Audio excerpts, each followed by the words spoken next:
So hi everyone, welcome back to Diva Diaries with me, Sahara John, also known as the Disability Diva. Thank you for watching episode 1 and coming back for episode 2. I've been really busy. I moved to South Woodford recently. I have my own apartment there, which I'm really enjoying, and I'm gonna have a housewarming party soon. Yeah, and I went to Ipswich for Christmas. I spent it with my family, and I spent New Year with my mum and my dad. This week, I'm here with Alicia, who is a dancer, choreographer, and creative, who I've met through attending Sing Arts. Hi, thank you so much for having me on your podcast, Sahara. I'm so grateful to be here. Yes, I'm a choreographer, dancer, and I also work at Sing Arts. I am a youth and project worker at Sing Arts, and I absolutely love it here. And I have the pleasure of seeing some of the education team. So Alicia, tell us more about how you got into dancing. Sahara, you might laugh at me because when I was little, I couldn't dance at all. And I used to go to a school disco, and I used to want to win that school disco because whoever won, they got a prize, and I used to always lose. I used to go home and cry to my mum. So my mum put some music on, was like, just dance, be free, just dance. And she could see that I was terrible, so my mum was trying to teach me how to two-step, how to just feel the music. And then one day, like maybe a year later, I went to school disco and I won, and my mum actually came to watch, and she was like, actually, this girl has rhythm. So then she sent me to performing arts school, where I then studied music, I studied singing, acting, and then started getting into pantos, and the rest is history. I've danced ever since because it makes me feel so free, and now it's a part of who I am. So, Alicia, you've worked with a lot of famous artists, including Stormzy. Can you tell us about your experiences? It's actually so crazy because when I hear it back, I forget that I've done these things. I'm just super grateful. I just love life. Stormzy was actually one of my favourite people to work with because I got to perform at the Brit Awards in 2020, right before lockdown. And in his set for Brit Awards, he made it rain. So at the end, I was crying because I was so grateful that I got to perform for him, and I was crying, but you couldn't see it because the rain was falling. He's just such a nice person. He really cares about everyone, and he's also sponsored by Adidas. So we got free Adidas outfits, free Adidas trainers, and I got to keep them. They're so cool.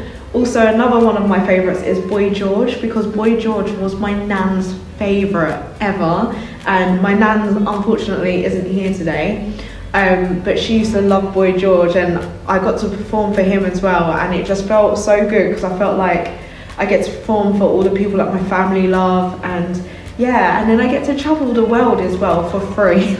Which I really love because I love seeing the world, I love seeing new cultures, I love learning things about myself and about other people, and I get to see things that I wouldn't see if I was just at home, so I'm just super grateful.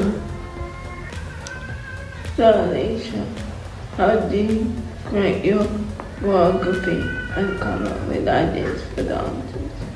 This might sound a little bit crazy, but through my dreams, I have such an imaginative mind, and I've also got ADHD, so sometimes I hyper focus, but also my brain kind of works not in the way everyone else's brain works. So sometimes I'll be sitting there daydreaming and ideas come to my mind, or sometimes I'll have a dream about something and I'm like, oh, I could put that in a dance. And then I just bring my ideas from my brain to life, and I like to go in stages. I like to make something up. And then I always love to have a storyline. So whatever I do, even if you might not know it, always has a storyline. And then I will choreograph, and then I'll watch it and I'll be like, what can I make better? And then I'll change some things and then make it better, and then I'll watch it again, and when I'm happy with it, and then teach it to people, and then I see what it looks like on other people, and then I'll bring it out into the world. So I have like a step-by-step thing, because I love putting my heart into everything I do, and I've got perfectionist syndrome, but no one was born to be perfect, so I need to let that go a little bit. But I just love seeing everyone make stories come to life, because I believe that's what dance is, telling the story. Has your faith and spiritual journey helped you in your career? It has so much. I can't even express how much being saved by Jesus has changed my life, full stop. Before, I used to feel empty, and no matter what I tried to do, I tried to fill my life up with like drinking or going partying, and I just never felt fulfilled. But the minute I got saved by Jesus, that was just the day that my whole world changed, and now I find peace in the storms. And through dancing as well, the industry is very fast paced, and that could give everyone anxiety, but I find so much peace in it, I think, because I believe in Jesus and I believe in God. It also, just the morals that the Bible has is really just inspired me as well, like to be good to other people, to love people. Like if someone's being rude to you, to turn the other cheek because you don't know what they're going through. Just like having them morals instilled in me has made me a better person, and helps me teach other people how to be better people. And therefore the community I've created within the dance industry is actually really beautiful, whereas there's a little bit of ugliness within the industry where people, they just want to be the best, so they want to step on each other to get to the top, and where I'm just so content and at peace with where I am because I trust in the Lord. I feel like I get more blessings rather than trying to step on people to get to the top, and I just feel super grateful, and like I just give my life to Jesus, and I know I just love dancing in his freedom. So yeah, it's been a big part. That's it. What is your role as in art? So I am a outreach project worker, which means we have our in-house team that deals with the education, and they're absolutely incredible. They work tirelessly just to provide fun experiences and also educational experiences.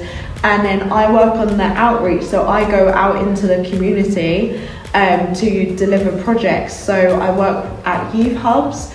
I work for Girls Inspired, which is in schools in Essex, working with people who might be struggling at school. I do a sports club, which is all again free for all the youth. Transitional projects as well, from people who might be transitioning in becoming into a parent at a very young age, or like transitioning from like foster care. So I go out into the community and deliver sports and arts projects to basically use arts and sport to help people become better, and I feel like it's so rewarding. I really love it, and I just feel like our whole team at Zinc, we work hard and we work tirelessly just to bring joy and just to make the community a bigger place, and I'm so grateful I get to be just a small part of what everyone's doing. So yeah. Could you be following and keep up to date with you while you're on tour? So I post everything on my social media, which is just my full name, Alicia Margetson. I'm sure if you type that in everywhere, my whole social medias will pop up. So on Facebook, YouTube, Instagram and TikTok is my full name, Alicia Margetson. Thank you everyone for watching my second podcast episode of the Diva Diaries. I'll be back soon, and hopefully I can update you more on my house room. Thank you, Alicia, for joining me today. And you can follow me on Instagram at Sahara Disability Diva _Alexa, and my YouTube channel Sahara John, and my other Instagram Sahara Star _XOXO. Bye. Bye.